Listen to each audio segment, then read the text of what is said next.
Morning, Gary here from Woody Wood. Welcome to just another Table Saw Sled. A bit like the Just Another Lemon Tree song.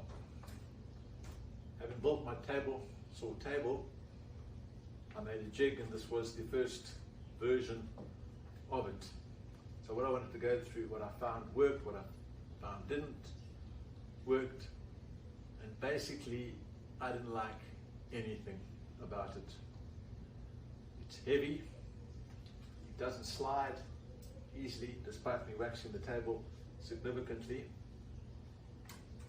It had a very narrow place for boards in here, so I decided let's find a simpler, more effective version using some of the thoughts from my previous video of cutting straight edges without a jointer on the table saw.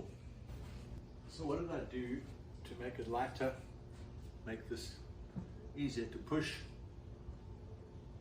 and make it more versatile for me?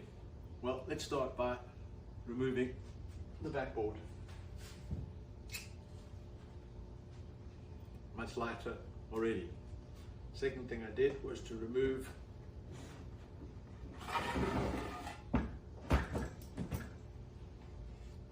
that board. Completely different picture immediately, and I have a board with a track in it to build another jig with.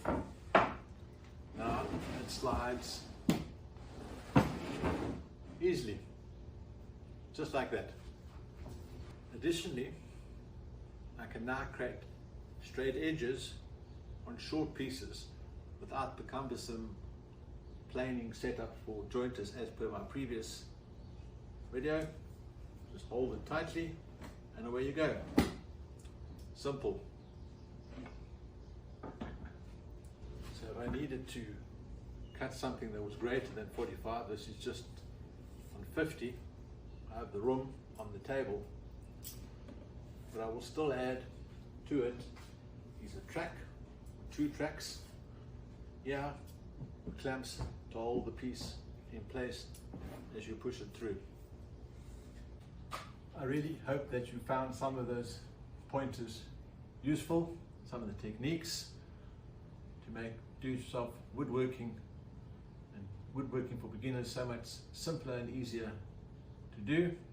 If you liked the video, please hit the like button, press the notification bell, and I'd really appreciate if you subscribe to my channel. Until next time.